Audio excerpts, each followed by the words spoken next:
जोहार दोस्तों, स्वागत है आपका झारखंड न्यूज नेटवर्क में। आइए देखते हैं आज की तमाम बड़ी खबरों को। झारखंड विधानसभा चुनाव की घोषणा से पहले हेमंत सरकार की कैबिनेट बैठक कर ले सकते हैं कई बड़े फैसले। झारखंड विधानसभा चुनाव की घोषणा से पहले हेमंत सरकार ने 14 अक्टूबर को कैबिनेट की बैठक बुलाई है। यह बैठक दिन के 12 बजे से शुरू होगा। मुख्यमंत्री हेमंत सोरेन इसकी अध्यक्षता करेंगे। ऐसा माना जा रहा है कि यह मौजूदा सरकार के कार्यकाल का अंतिम बैठक होने वाला है। बैठक में कई अहम प्रस्तावों पर मुहर लग सकती है।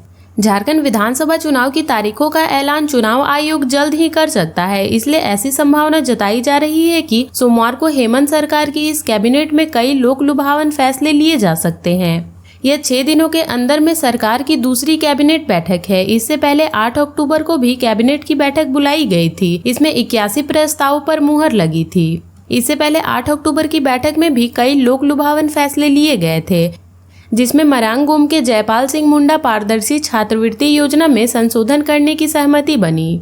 इसके तहत अब हर 25 की जगह 50 मेधावी विद्यार्थी उच्च विद्या के लिए विदेश जा सकेंगे। इसके लिए कोटिवार विद्यार्थियों की संख्या में भी बढ़ोतरी की गई है। अब अनुसूचित जनजाति के लिए 20 और अनुसूचित जाति के लिए 10 और पिछड़ा वर्ग के लिए 14 विद्यार्थियों को राज्य सरकार द्वारा छात्रवृत्ति दी जाएगी। इसके अलावा कैबिनेट ने अल्पसंख्यक विद्यार्थियों को प्रतियोगिता परीक्षा के लिए तैयार निःशुल्क कोचिंग की सुविधा प्रदान करेगी। इसके अलावा आंगनबाड़ी सेविका सहायिका के सेवा नियमावली में भी सुधार करने का निर्णय लिया है। झारखंड गठन के बाद जेएम के प्रदर्शन में लगातार हुआ सुधार, जाने अन्य दलों का हाल। झारखंड विधानसभा चुनाव में मुख्य मुकाबला भाजपा और झामुमो के बीच ही होता रहा है। इस बार भी ऐसा ही होने की उम्मीद है, लेकिन अगर हम राज्य के गठन के बाद के आंकड़ों पर नजर डालें तो झामुमो का प्रदर्शन सबसे बेहतर रहा है। ऐसा इसलिए क्योंकि पार्टी ने हर विधानसभा में अपनी सीटों की संख्या बढ़ाई है। वहीं बीजेपी का प्रदर्शन उतार चढ़ाव भरा रहा है। साल 2005 में झारखंड गठन के बाद पहली बार विधानसभा चुनाव हुआ, जिसमें बीजेपी 30 सीट जीतकर सबसे बड़ी पार्टी बनी। उनका मत 23.6% था, जबकि झामुमो 17 सीट लाकर दूसरे सबसे बड़ी पार्टी बनी। उनका वोटिंग परसेंटेज 14.3% था। तीसरे नंबर पर कांग्रेस थी, जिन्होंने 9 सीटें जीती थी। उनका वोट प्रतिशत 12% था। चौथे स्थान पर राजद था, उनका मत प्रतिशत 8.5 था। रांची में ट्रक की चपेट में आकर 2 युवकों की मौत, एक की हालत गंभीर। रांची के पुड़मू प्रखंड में सड़क हादसे में 2 युवकों की मौत हो गई। घटना शुक्रवार दोपहर तिलैया घाटी की है। मृतकों की पहचान खपिया गांव का रहने वाला पवन शर्मा और पंकज शर्मा के रूप में हुई है, जबकि बहन रेखा कुमारी घायल हो गई है। जानकारी के अनुसार उनकी मोटरसाइकिल को एक ट्रक ने अपने चपेट में ले लिया, जिससे उनकी जान चली गई। फिलहाल पुलिस शव को पोस्टमार्टम के लिए भेजकर आगे की कार्रवाई में जुट गई है। जानकारी के अनुसार मृतक पवन पंकज अपनी बहन के साथ बाइक पर सवार होकर नवाडी से खपिया की ओर जा रहे थे। इस दौरान पीछे से आ रही एक ट्रक ने उन्हें अपने चपेट में ले लिया, जिससे दोनों युवकों की घटनास्थल पर ही मौत हो गई। स्थानीय लोगों की सूचना के बाद पुलिस मौके पर पहुंची और शव को पोस्टमार्टम के लिए रिम्स भेज दिया, जबकि घायल युवती रेखा कुमारी को सीएमसी बुड़मू में इलाज के लिए भर्ती कराया। गढ़वा में दशहरा देखकर लौट रहे युवक को हाथियों ने कुचलकर मार डाला। 3 ने भागकर बचाई जान। गढ़वा जिले के दक्षिणी वन क्षेत्र के रमकंडा और भंडरिया में हाथियों का आतंक जारी है। शनिवार की रात भंडरिया से दशहरा देखकर लौट रहे 28 वर्षीय युवक रामदेव सिंह को हाथियों ने कुचलकर मार डाला। हाथी इतने आक्रोशित थे कि रामदेव को पटकते पटकते उसे जंगल ले गए। इस घटना के बाद बाइक पर बैठे 3 अन्य युवकों ने भागकर अपनी जान बचाई। इधर घटना की जानकारी मिलते ही सुबह ग्रामीणों की भीड़ लग गई। वन विभाग व पुलिस ने घटनास्थल पर पहुंचकर मामले की जानकारी ली। बताया जाता है कि गढ़वा जिले के चूटिया में रहने वाले रामदेव सिंह, सचिन सिंह, अभिलाष सिंह और आलोक सिंह दशहरा देखकर 2 बाइक पर सवार होकर जोनी घाट के रास्ते अपने गांव चूटिया लौट रहे थे। इसी बीच रात करीब 10 बजे सिंहों के जंगल में ललमटिया के पास सड़क पर हाथियों का झुंड आ गया। हाथियों को देखकर एक मोटरसाइकिल चालक अपनी बाइक घुमाकर भागने में सफल रहा। वहीं दूसरी बाइक पर रामदेव के साथ सवार युवक सचिन भी कूदकर जंगलों की ओर भाग निकला, लेकिन बाइक चला रहे रामदेव को हाथियों ने कुचलकर मार डाला। भागकर अपनी जान बचाने वाले युवकों ने गाँव पहुंचकर घटना की जानकारी दी। इसके बाद उसी रात जेनेवा पंचायत के मुखिया के पति इंद्रदेव सिंह के नेतृत्व में सैकड़ों ग्रामीण रात में टॉर्च लेकर जंगल पहुंचे। थोड़ी देर खोजबीन के बाद शव की बरामदी हो गई। इधर रात में ही वन विभाग के वनपाल कमलेश कुमार सहित अन्य कर्मी भी पहुंचे। हेमंत सोरेन के मंत्री ने विजयादशमी पर गुड़ाझोर को दी पुल की सौगात, महिलाएं बोली नहीं मिला मैया सम्मान। पूर्वी सिंहभूम जिले के घाटशिला प्रखंड स्थित नक्सल प्रभावित बागूगुड़िया पंचायत के गुड़ाझोर गांव को विजयादशमी के दिन झारखंड के जल संसाधन तथा उच्च तकनीकी शिक्षा मंत्री रामदास सोरेन ने पुल की सौगात दी है। गुड़ाझोर के पास पहाड़ से निकले निसी झरना का बरसों से पुल निर्माण की मांग ग्रामीण कर रहे थे। आखिरकार विजयादशमी के दिन हेमंत सोरेन सरकार के मंत्री रामदास सोरेन ने उस पुल का शिलान्यास किया। मुख्यमंत्री ग्राम सेतु योजना के तहत 1.62 करोड़ रुपए की लागत से इस पुल का निर्माण होगा। ग्रामीण विकास विशेष प्रमंडल इस पुल का निर्माण करवाएगा। सुजीत कुमार को इस पुल का ठेका मिला है। शनिवार को मंत्री अपने समर्थकों के साथ बीहड़ गांव में पहुंचे और पुल निर्माण का शिलान्यास किया। मौके पर ग्राम प्रधान रामचंद्र सिंह के साथ अनेक ग्रामीण और झारखंड मुक्ति मोर्चा के कार्यकर्ता उपस्थित थे। मौके पर मंत्री ने नीसी झरना से निकलने वाला नाला का भी निरीक्षण किया। मंत्री ने ग्रामीणों को भरोसा दिलाया कि पुल के साथ वे अपने कोस के यहाँ करीब 2 किलोमीटर लंबी सड़क का निर्माण कराएंगे। पुल नहीं रहने की वजह से बरसात में इस गाँव के लोग मुख्य धारा से कट जाते थे। पुल के शिलान्यास से ग्रामीणों में खुशी की लहर है। मौके पर मंत्री रामदास सोरेन ने गुड़झोर के ग्रामीणों की समस्या भी सुनी। यहाँ कई महिलाओं ने उन्हें बताया कि उनका राशन कार्ड नहीं बना है। राशन कार्ड नहीं होने की वजह से वे सभी मुख्यमंत्री मैया सम्मान योजना की राशि से वंचित हैं। एक विधवा महिला ने गुहार लगाई कि पति की मौत के बाद उन्हें विधवा पेंशन नहीं मिली है। मंत्री ने वहीं से फोन कर वीडियो से जानकारी ली और कहा कि जल्द ही उनकी समस्याओं का निदान हो जाएगा। हेमंत सोरेन ने बटन दबाया और धू धू कर चला 70 फीट का रावण। झारखंड की राजधानी रांची में विजयादशमी का त्योहार धूमधाम से मनाया गया। इस अवसर पर ऐतिहासिक मोरहाबादी मैदान में बुराई के प्रतीक रावण का पुतला दहन किया गया। इस साल पंजाबी हिंदू बिरादरी रांची की ओर से रावण दहन के लिए 70 फीट ऊंचा रावण का पुतला बनाया गया था, जिसका दहन मुख्यमंत्री हेमंत सोरेन ने किया। शनिवार को मोरहाबादी में आयोजित रावण दहन कार्यक्रम से पहले राम दरबार सजा। मुख्य अतिथि झारखंड के मुख्यमंत्री हेमंत सोरेन ने भगवान श्री राम, माता सीता, लक्ष्मण और हनुमान को तिलक लगाने के बाद उनकी आरती उतारी। मुख्यमंत्री के बाद केंद्रीय रक्षा राज्य मंत्री संजय सेठ, रांची के विधायक सीपी सिंह ने भी राम दरबार की आरती उतारी। इसके बाद मुख्यमंत्री को पगड़ी पहनाकर, चुनरी उड़ाकर, मोमेंटो यानी स्मृति चिन्ह देकर उनका स्वागत किया गया।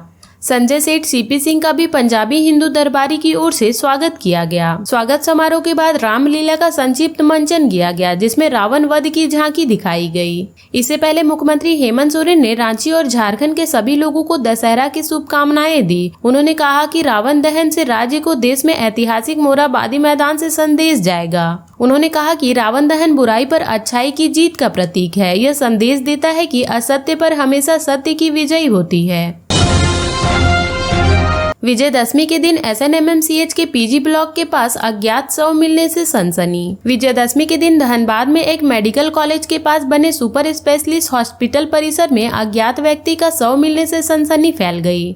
दरअसल शनिवार को धनबाद के शहीद Nirmal Mahato medical college and hospital के समीप बने सुपर स्पेशलिस्ट अस्पताल परिसर के PG ब्लॉक में अज्ञात व्यक्ति का शव मिला है। शनिवार को सुबह SNMMCH की सुरक्षा ड्यूटी में तैनात होमगार्ड के जवानों की नजर PG ब्लॉक के समीप पड़े व्यक्ति पर पड़ी। उसके बाद होमगार्ड के जवान धनबाद के सरायढेला पुलिस को इसकी जानकारी दी। पुलिस सूचना पाकर मौके पर पहुंची। व्यक्ति को उठाकर अस्पताल के इमरजेंसी में ले गई। वहां तैनात चिकित्सकों ने जांच के बाद उसे मृत घोषित कर दिया। अज्ञात के शव को पोस्टमार्टम हाउस के मर्चरी विभाग में रखवा दिया गया है। पुलिस उसके बारे में पता लगाने का प्रयास कर रही है। PG ब्लॉक के पास दुर्गा पूजा का मेला लगा हुआ था। PG ब्लॉक के प्रवेश करने वाले रास्ते पर बैरिकेडिंग की गई थी। इसे पार करते व्यक्ति कैसे अंदर पहुंचा, अस्पताल प्रबंधन इसकी जांच में जुट गई है। बंगाल की खाड़ी में उठा चक्रवात, बनेगा लो प्रेशर एरिया। झारखंड में आज कैसा रहेगा मौसम? दक्षिणी पश्चिमी मानसून की पूरे भारत में अभी वापसी हुई भी नहीं है कि बंगाल की खाड़ी में चक्रवात तैयार हो गया है। इसके असर से निम्न दबाव का क्षेत्र यानी लो प्रेशर एरिया बनेगा। इसके असर से झारखंड के कई जिलों में बारिश के आसार हैं। भारत मौसम विज्ञान विभाग की ओर से यह जानकारी दी गई है। रांची स्थित मौसम केंद्र ने कहा कि बंगाल की खाड़ी में एक चक्रवात उठ रहा है, जिसके असर से 14 अक्टूबर तक लो प्रेशर एरिया बनेगा, जिसके बाद झारखंड के कई जिलों में वर्षा होने के आसार हैं। मौसम वैज्ञानिकों की माने तो निम्न दबाव का क्षेत्र बनने से पहले 13 अक्टूबर को झारखंड में कम से कम 4 जिलों में वर्षा होने की संभावना है। मौसम विभाग ने कहा कि कोल्हान प्रमंडल के सभी 3 जिले पूर्वी सिंहभूम, पश्चिमी सिंहभूम और सरायकेला खरसावां के अलावा सिमडेगा जिले में भी कहीं कहीं वर्षा होने की संभावना है। हालांकि अगले 5 दिन तक झारखंड के अधिकतम तापमान में किसी भी बदलाव की संभावना मौसम वैज्ञानिकों को नजर नहीं आती है। मौसम केंद्र ने कहा कि मानसून की वापसी हो रही है। दक्षिणी पश्चिमी monsoon Darbhanga, Hazaribagh, Pendra road, Durbar और वंसारी से लौट रहा है। स्थितियां मानसून की वापसी के अनुकूल बन रही हैं। अगले 2 दिनों में झारखंड समेत देश के 8 राज्यों गुजरात, मध्य प्रदेश, बिहार, महाराष्ट्र, छत्तीसगढ़, उड़ीसा, पश्चिम बंगाल और सिक्किम में मानसून की वापसी हो जाएगी। इसी बीच बंगाल की खाड़ी से दक्षिणी पूर्व में बने साइक्लोनिक सर्कुलेशन के असर से 14 अक्टूबर तक एक निम्न दबाव क्षेत्र बनेगा। आने वाले दिनों में मौसम पर इसका असर देखा जाएगा। निम्न दबाव के असर से होने वाली बारिश के बाद मौसम में बदलाव आ सकता है, तापमान में गिरावट आ सकती है। पश्चिमी सिंहभूम में डायन बिसाही के आरोप में एक ही परिवार के 3 की हत्या, जांच में जुटी पुलिस। पश्चिमी सिंहभूम जिले के एक ही परिवार के 3 लोगों के डायन बिसाही के आरोप में हत्या कर दी गई है। घटना गुरुवार की देर रात डेबो थाना क्षेत्र से 30 किलोमीटर दूर अति नक्सल प्रभावित क्षेत्र चंपारा पंचायत के सियाकेला गाँव की है। मृतकों की पहचान दुगुलू पूर्ति, उसकी पत्नी सुकू होरो और उसकी बेटी दस्कीर पूर्ति के रूप में हुई है। फिलहाल पुलिस मामले की जाँच कर रही है। जानकारी के मुताबिक मृत परिवार के सभी सदस्य गुरुवार की रात को सोए हुए थे। इसी दौरान कुछ अज्ञात लोग लाठी एवं धारदार हथियार से मारकर सभी की हत्या कर दी। इसके बाद सभी के गले में रस्सी बांधकर घसीटते हुए गांव के समीप चिरिंगोचा के जंगल में फेंक दिया। शुक्रवार की सुबह जब ग्रामीण जंगल में लकड़ी लाने गए तो तीनों शव को देखा। इसके बाद इसकी सूचना ग्रामीणों ने पुलिस को दी। नक्सल प्रभावित क्षेत्र व सुदूरवर्ती जंगल होने के कारण पुलिस शुक्रवार को नहीं आ सकी। शनिवार को टेबो थाना, सीआरपीएफ और जिला पुलिस की टीम घटनास्थल पर पहुंची और शव को अपने कब्जे में लेकर टेबो थाना ले आई। बता दें कि पूर्व में भी ग्रामीणों ने मृत पति पत्नी के खिलाफ डायन बिसाही का आरोप लगाकर बैठक की थी। मृतक पति पत्नी की 3 बेटियां हैं, जिसमें एक की हत्या हो गई जबकि 2 बेटियां बाहर रहती है, जिस कारण उनकी जान बच गई। ग्रामीणों ने बताया कि मृतक की बेटी दिल्ली में रहकर काम करती है, जबकि एक अभी भी 10वीं कक्षा की छात्र है। इस घटना के बाद गांव में दहशत का माहौल है। कोई भी इस बारे में कुछ भी कहने से इनकार कर रहा है। दशहरे के दिन एसबीआई मेन ब्रांच में लगी आग, मची अफरा तफरी। झारखंड में भारतीय स्टेट बैंक में आग लग गई है। घटना संताल परगना के साहिबगंज जिले की है। साहिबगंज शहर के चौक बाजार स्थित एसबीआई के मेन ब्रांच में शनिवार की शाम को आग लग गई। शाम को 5:45 में बैंक की 3री मंजिल पर लगी आग से पूरे इलाके में अफरा तफरी मच गई। देखते ही देखते आग की लपटें बाहर तक आने लगी। आग लगने से कुछ देर के भीतर ही करीब 200 मीटर के दायरे में पूरा इलाका धुआं धुआं हो गया। मौके पर मौजूद लोगों ने फौरन अग्निशमन पदाधिकारी को इसकी सूचना दी। करीब 45 मिनट के बाद दमकल वाहन वहां पहुंचा और अग्निशमन विभाग के कर्मचारी आग बुझाने में जुट गए। सूचना मिलते ही साहिबगंज के शहर थाने प्रभारी अमित कुमार गुप्ता भी भारतीय स्टेट बैंक पहुंचे। आग लगने की खबर मिलते ही निचले तल्ले पर मौजूद सुरक्षा कर्मियों ने बारी बारी से हथियार व अन्य सामान को वहां से हटाकर दूसरी जगह पर शिफ्ट कर दिया। करीब आधे घंटे के बाद अग्निशमन विभाग ने आग पर काबू पा लिया। आग लगने से कितने का नुकसान हुआ है इसकी जानकारी नहीं मिल पाई है। जिस कमरे में आग लगी है उसमें डिपार्टमेंट से जुड़े कागजात रखे जाते हैं। उसी में फील्ड ऑफिसर के कार्यालय भी हैं। आग लगने के कारणों के बारे में कोई कुछ नहीं बता रहा, लेकिन अधिकारियों का अनुमान है कि शॉर्ट सर्किट की वजह से बैंक में आग लगी होगी। स्टेट बैंक में आग लगने की सूचना मिलने पर एसडीओ अंगारनाथ स्वर्णकार भी घटनास्थल पर पहुंचे और मामले की जानकारी ली। सुरुंगा में आधी रात को घर में घुसकर अपराधियों ने फोड़े बम, सामने आया वीडियो। धनबाद जिले में अपराधियों ने दुर्गा पूजा के बीच आधी रात को घर में घुसकर तांडव मचाया, बमबाजी की। बम फटने की आवाज सुनकर लोग वहां पहुंचे तो अपराधी भाग खड़े हुए। घटना शुक्रवार और शनिवार की दरमियान रात करीब 12:40 की है। धनबाद जिला के सुरुंगा में अपराधियों ने रैयत विस्थापित ग्रामीण मोर्चा के पांडव रजक के घर में पहुंचकर आतंक मचाया। अपराधियों ने बम भी फोड़ा, हालांकि इससे किसी भी हताहत होने की भी सूचना नहीं है। एल्बेस्टर का घर क्षतिग्रस्त हो गया है। भुक्तभोगी पांडव रजक ने इसकी सूचना अलगडीहा ओपी प्रभारी को दी। फोन पर सूचना मिलते ही ओपी प्रभारी रजक के घर पहुंचे, स्थिति का जायजा लिया। पांडव रजक ने बताया कि वे अपने घर में सोए हुए थे। इसी बीच रात करीब 12:40 में अपराधी घर पे आ धमके बम फोड़ना शुरू कर दिया। कुछ ही देर बाद अपराधी वहां से भाग खड़े हुए। बम फूटने की आवाज सुनकर काफी संख्या में ग्रामीण भी जुट गए। फिलहाल पांडव रजक का परिवार सदमे में है। अपराधियों ने बम क्यों फोड़े, इसके कारणों का खुलासा नहीं हो पाया है। पुलिस मामले की जांच में जुट गई है। पूर्व मंत्री आलमगीर आलम के निजी सचिव के भाई की दुर्घटना में मौत, 4 परिजन घायल। लातेहार के NH 75 पर जिले के मनका थाना क्षेत्र के करमाही मोड़ के पास रविवार को JPS नामक बस व कार में आमने सामने की टक्कर हो गई, जिसमें झारखंड के पूर्व मंत्री आलमगीर आलम के निजी सचिव अजनफर अंसारी उर्फ छोटू के भाई सफदर इमाम की मौके पर ही मौत हो गई। इस दुर्घटना में परिवार के अन्य 4 सदस्य गंभीर रूप से घायल हो गए हैं। टक्कर इतनी जोरदार थी कि कार का अगला हिस्सा पूरी तरह से क्षतिग्रस्त हो गया है। स्थानीय लोगों के अलावा लातेहार तथा मनका पुलिस की मदद से सभी घायलों को इलाज के लिए सदर अस्पताल लाया गया। यहां डॉक्टर विवेक विद्यार्थी ने सभी का इलाज किया। इलाज के बाद सभी घायलों को बेहतर इलाज के लिए रिम्स रेफर कर दिया। घायलों में अनिक अंसारी, जयान गजनफा, मोहम्मद हयान अंसारी व इबाद अंसारी शामिल हैं।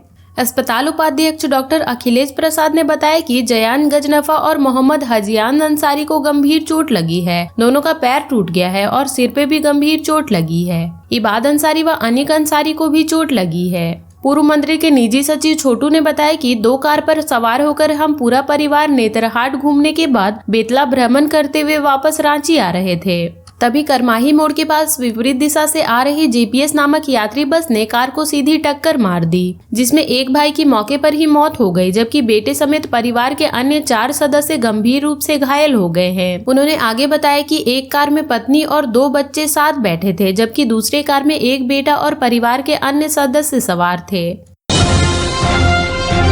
लो प्रेशर में बदल रहा बंगाल की खाड़ी में बड़ा चक्रवात, जाने कैसा रहेगा झारखंड का मौसम। बंगाल की खाड़ी में बने साइक्लोनिक सर्कुलेशन की वजह से एक निम्न दबाव का क्षेत्र तैयार हो रहा है, जिसका असर आने वाले दिनों में देखने को मिलेगा। झारखंड में सोमवार को आसमान में बादल छाए रहेंगे। हालांकि मौसम शुष्क रहेगा, लेकिन 15 अक्टूबर को झारखंड के दक्षिणी हिस्से में कहीं कहीं वर्षा होने की संभावना जताई जा रही है। भारत मौसम विज्ञान विभाग ने यह जानकारी दी है। IMD के रांची स्थित मौसम केंद्र ने कहा है कि झारखंड में अगले 5 दिनों तक अधिकतम तापमान में कोई बड़ा बदलाव नहीं होगा। 14 अक्टूबर तक आसमान साफ रहेगा, मौसम शुष्क रहेगा, आंशिक बादल भी छाए रहेंगे। पिछले 24 घंटे के मौसम की बात करें तो झारखंड में कहीं कहीं बहुत हल्के से मध्यम दर्जे की वर्षा हुई। सबसे अधिक वर्षा सरायकेला खरसावां जिले के खेरसेमा में हुई। यहाँ 45.6 मिलीमीटर वर्षा रिकॉर्ड की गई। गुमला के बिशुनपुर में 0.5 मिलीमीटर वर्षा हुई। सबसे अधिक उच्चतम तापमान बाबा नगरी देवघर में रिकॉर्ड किया गया, जबकि सबसे कम न्यूनतम तापमान रांची में दर्ज किया गया। देवघर का उच्चतम तापमान 36.1 डिग्री सेंटीग्रेड दर्ज किया गया, जबकि रांची के मौसम केंद्र में न्यूनतम तापमान 21 डिग्री सेंटीग्रेड रिकॉर्ड किया गया। भारत मौसम विज्ञान विभाग ने बताया कि मानसून सीजन की समाप्ति के बाद 1 अक्टूबर से 13 अक्टूबर के बीच झारखंड में 22.3 मिलीमीटर वर्षा हुई है, जो सामान्य वर्षापात से 53% कम है। इसकी अवधि में झारखंड में 47.2 मिलीमीटर वर्षा होनी चाहिए थी। गढ़वा में दुर्गा पूजा मूर्ति विसर्जन को लेकर बवाल, आंसू गैस के गोले छोड़े, पत्थरबाजी में ASP चोटिल। झारखंड के गढ़वा जिले के भंडरिया प्रखंड के मदगड़ी गांव में दुर्गा पूजा के बाद मूर्ति विसर्जन को लेकर माहौल तनावपूर्ण हो गया। पुलिस प्रशासन की ओर से विवादित रास्ते पर लगाए गए बैरिकेडिंग को तोड़ने के प्रयास के बाद पुलिस ने लाठीचार्ज कर दिया। लाठीचार्ज की घटना के बाद आक्रोशित लोगों ने पुलिस पर पत्थरबाजी शुरू कर दी। वहीं आक्रोशित लोगों ने पत्थरबाजी करते हुए पुलिस को 1 किलोमीटर दूर तक खदेड़ दिया। इस पूरे घटना में ASP राहुल देव बड़ाई गंभीर रूप से चोटिल हो गए। उनके सिर पर गंभीर चोट लग गई है। माहौल तनावपूर्ण होता देख पुलिस ने आंसू गैस के गोले छोड़े हैं। इस घटना में एक युवक को गंभीर रूप से चोट लगा है, वहीं कई महिलाएं चोटिल हुई हैं। इस पूरी घटना में आक्रोशित लोगों ने पुलिस वैन व थाना प्रभारी के एक बोलेरो वाहन को क्षतिग्रस्त कर दिया, वहीं खेत में पलट दिया गया है। इस घटना के बाद पुलिस बल मंगाया जा रहा है। झारखंड के ऐसे ही छोटी बड़ी खबरों से जुड़े रहने के लिए चैनल को सब्सक्राइब कर लें और बेल आइकन प्रेस कर लें, ताकि हर वीडियो का नोटिफिकेशन आपके फोन पे चला जाए।